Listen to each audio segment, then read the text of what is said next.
Welcome to Nighttown. It's a very sleepy town, nestled between two hills. A river passes through the town, running under a bridge at the end of the main street. There are shops all down the main street. The local school is here too.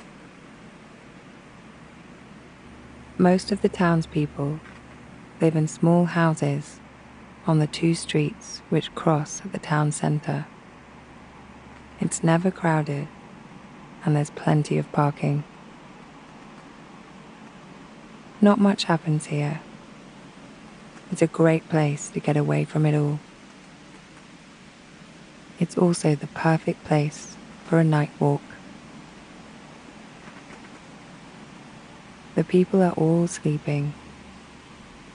It's very quiet. The only sounds are the wind and the crackle of the electricity wires. As we tour Nighttown, I'd like to encourage you just to close your eyes and imagine each place that we visit. Maybe it will remind you of somewhere you've been, or somewhere you'd like to go. That's fine too. Just be confident that whatever you see in your mind's eye is the right thing to be seeing.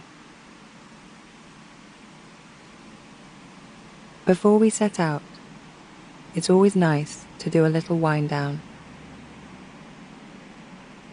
It's a technique called noting. It's particularly helpful for getting perspective on thoughts that might keep coming up when we're trying to get to sleep, or if we're trying to get back to sleep. We're going to be counting our breaths and then just gently noting thoughts and feelings if they arise. We're not trying to replace those thoughts or feelings with anything else. We're simply labeling thinking as thinking, feeling as feeling. It may sound incredibly simple, but it can help to create distance between ourselves and the thought, ourselves and the feeling, so we don't get too involved in it. And that creates a more restful state of mind. In other words, the perfect state of mind for gentle, restful sleep. So to begin with, just take a moment or two to get comfortable. Make sure you're nice and cool. Just starting with some nice, big, deep breaths. Breathing in through the nose and out through the mouth.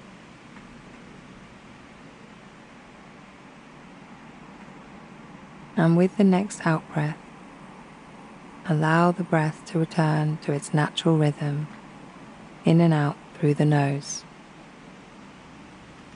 Just feeling the weight of the body pressing down into your bed.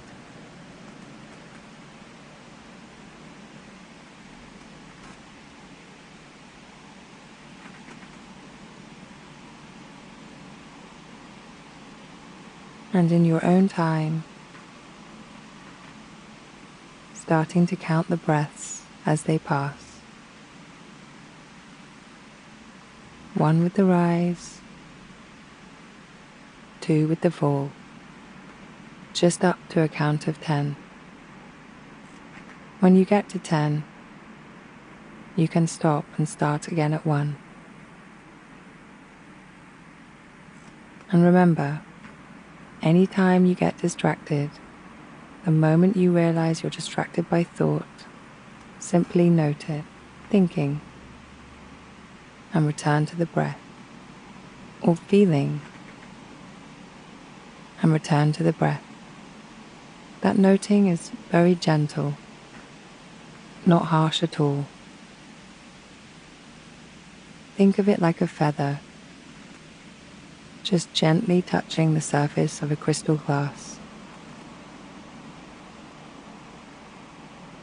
I'm going to give you a few moments just to keep counting the breath and noting those thoughts and feelings.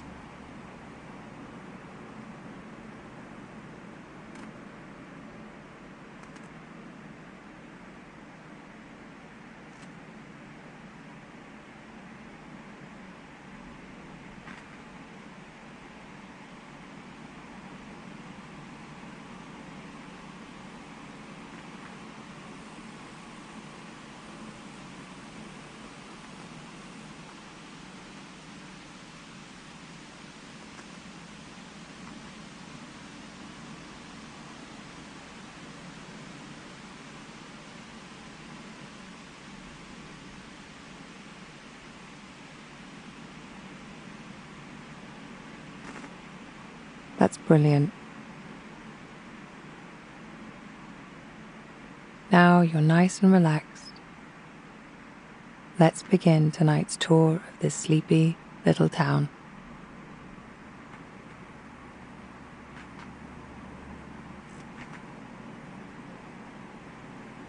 At first, this shop seems to be filled with sculptures. Are they figurines standing with their hands raised, like robbers in movies when cops say, "Hands up"? Ah, no.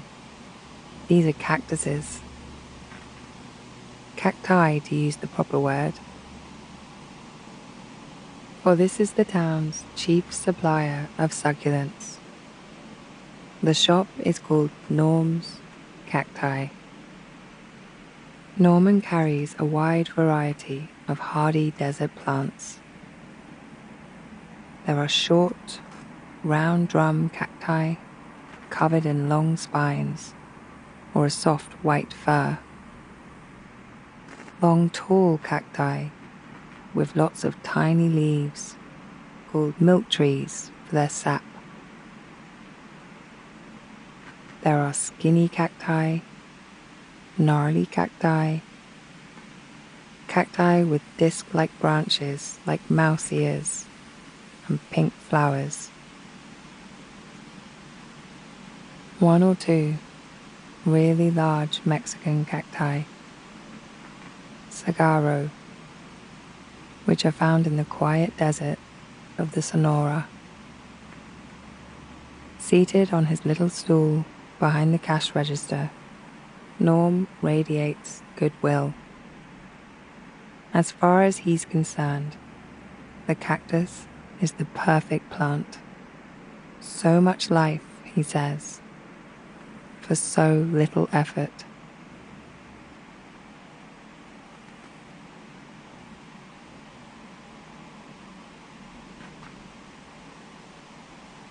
We're standing outside the pet shop. It's called Noah's Ark. The owner isn't religious, but he is called Noah. And he is quick to point out that he has more than two of most of the animals. The animals are sleeping in their tanks and cages, the lizards coiled under their lamps, the guinea pigs squeaking gently in their sleep, and the hamsters nesting in the cotton wool and sawdust. He doesn't keep puppies or kittens, but he does have a lot of tropical fish. The tank is still lit up in blue and green, and the fish weave through the masts of the miniature shipwreck over the open treasure chest, which is covered in a fuzz of green algae.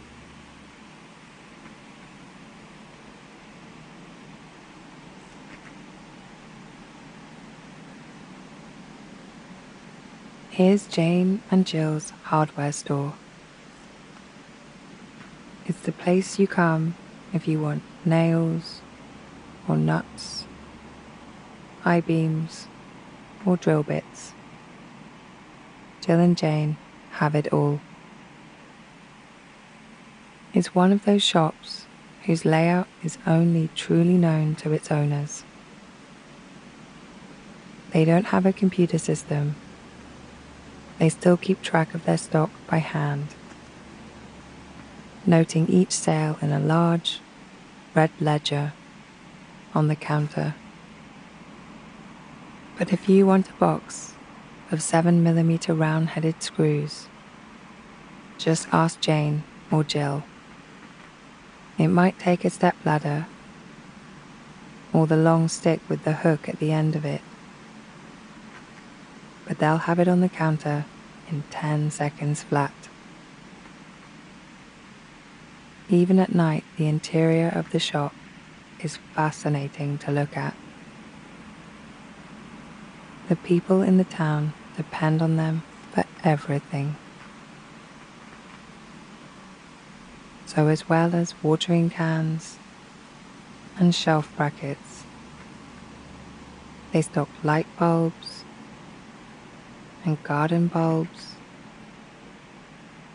seeds and sealants, rubber doorstops, and brass doorbells. They try to offer everything you need to make a house into a home. Jane and Jill live above the shop. They're sleeping now, but their dog Richard sleeps down here in a basket by the register. He's there now, his legs twitching slightly. He must be dreaming of chasing something.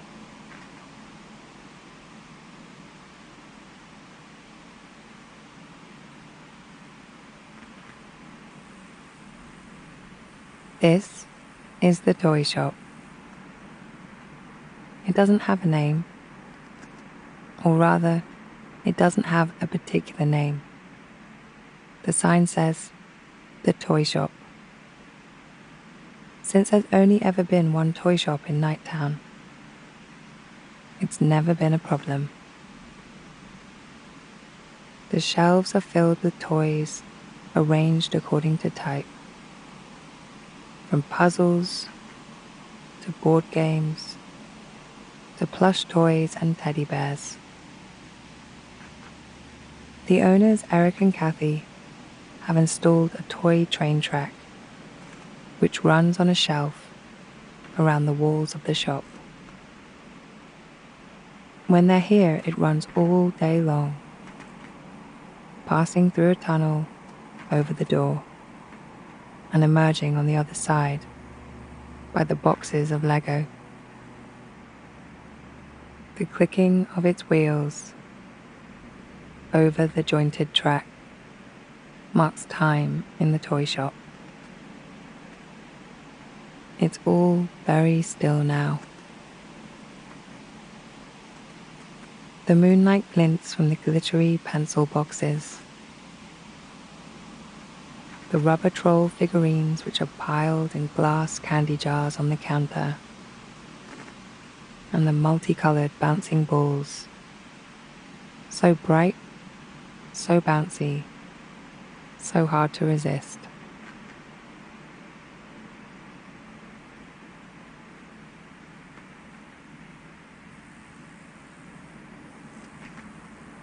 This shop is full of bright rolls of fabric. It's called Material World. The owner is one Mr. Singh. He has dark eyes and a beautiful black beard, which he oils each morning after he's brushed his teeth. He wears his hair wrapped in a yellow turban. People come from miles around to buy his fabrics. There are paisleys and plaids, tartans, checks and tweeds, velvets, velours, light cottons, laces, and linens. There is a special section filled with silks. The rolls glint at the back of the shop like treasure. Mr. Singh loves what he does. He travels to buy his materials and will tell you the story of each of the fabrics, whether it was dyed in Turkey or spun in Egypt, who it was made for, and what kind of deal he got for it. If you're interested in something, out come the scissors from the special holster he wears at his belt. Snip, snip, you are presented with a strip to take home. Live with it, he will say. See if it speaks to you. And he will pin it to your shirt with a safety pin, so you can wear it like a military decoration. Does this fabric speak to you? If you like it, I will give you a special price, he says, petting his beard and smiling.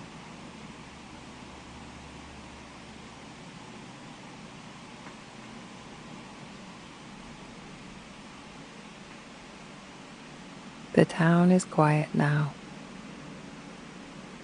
The wind gently stirs the dust on the sidewalks. Over the road, the stoplights change from green to red and back again. Although there are no cars on the road and no drivers there to see them, you can hear the wind high in the telephone wires and see the moon over the shadows of the mountains in the distance.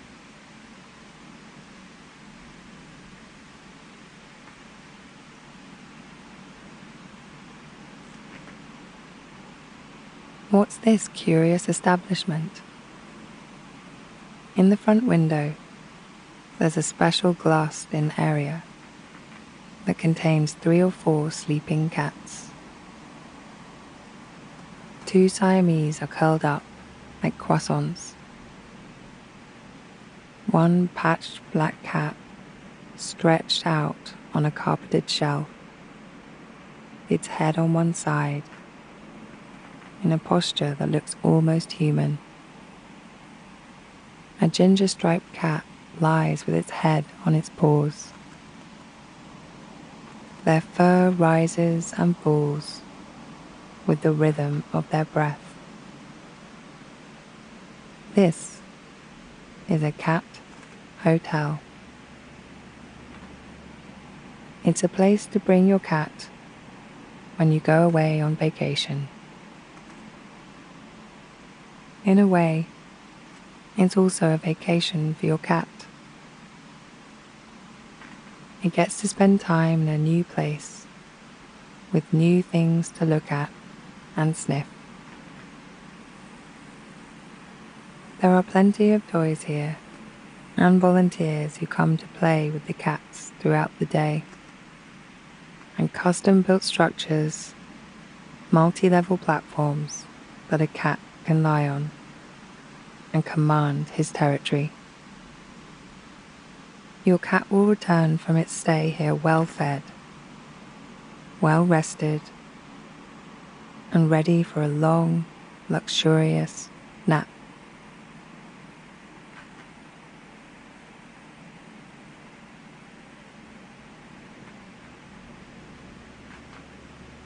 Here on Main Street is Brenda's bicycle shop.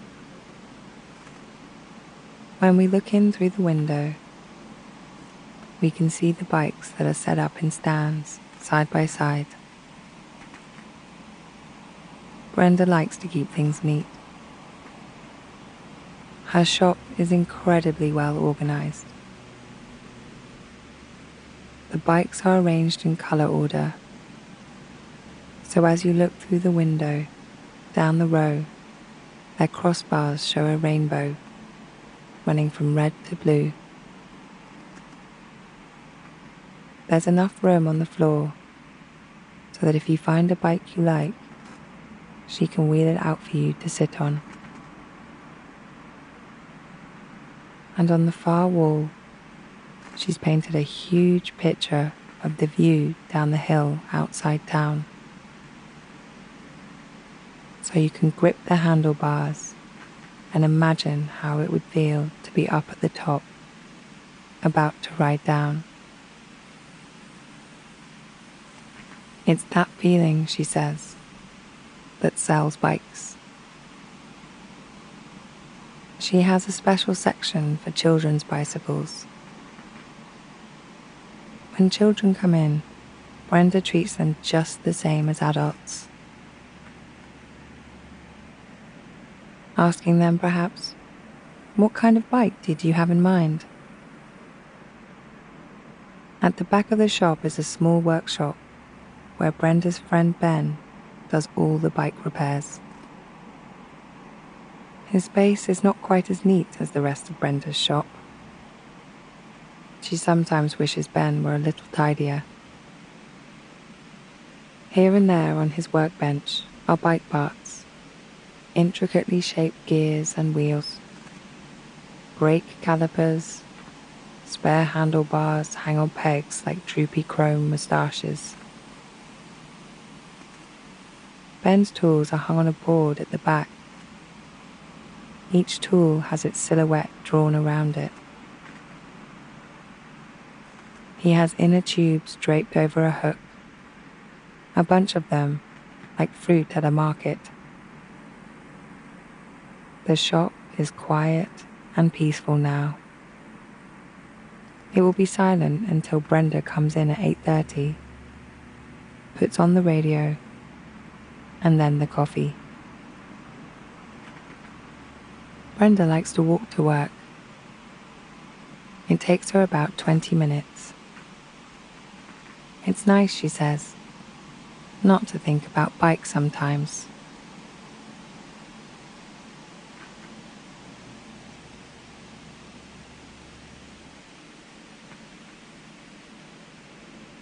Here's our flower store. The sign outside says In Bloom. It belongs to Roger Beacon, the florist.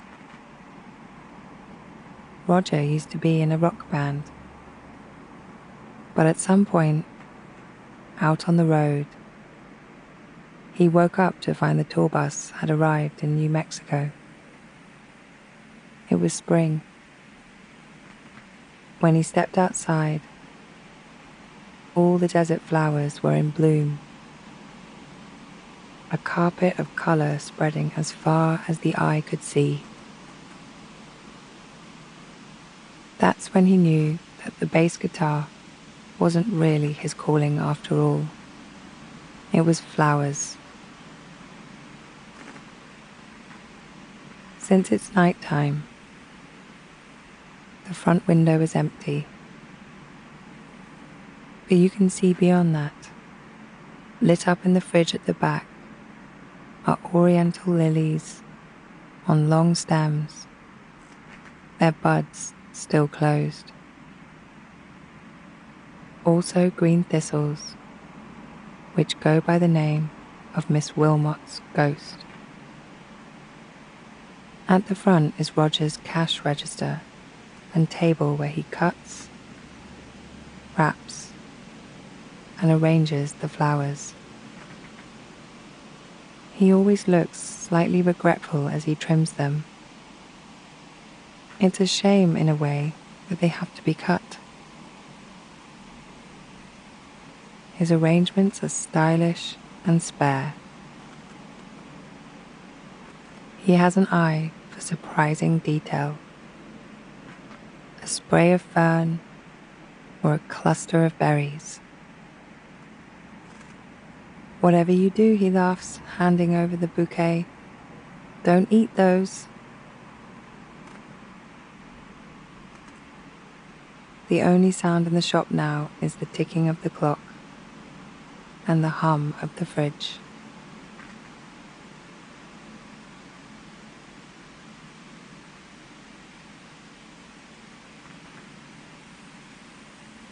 Here's the Nighttown Nursery School. Outside there's a little playground with swings and a climbing frame for the children to play in. In the dark, you can just make out the chalk of their hopscotch patterns on the black tarmac. The school isn't large. There aren't many kids in the town. There aren't that many people of any size. There's a peg for each of them in a row along the far wall. An alphabet frieze by the ceiling around the wall, with a picture to go with each letter. Even after all these years, xylophone is the best that anyone can do for the letter X. A smell of school food lingers in the air, along with the scent of wood polish, which they use for the floor in the gymnasium. On the walls are examples of the children's artwork, butterfly paintings made by folding the paper,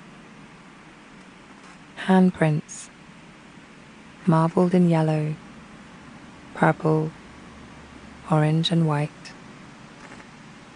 Each painting has the painter's name written under it in the teacher, Mrs. Darling's ultra-neat handwriting.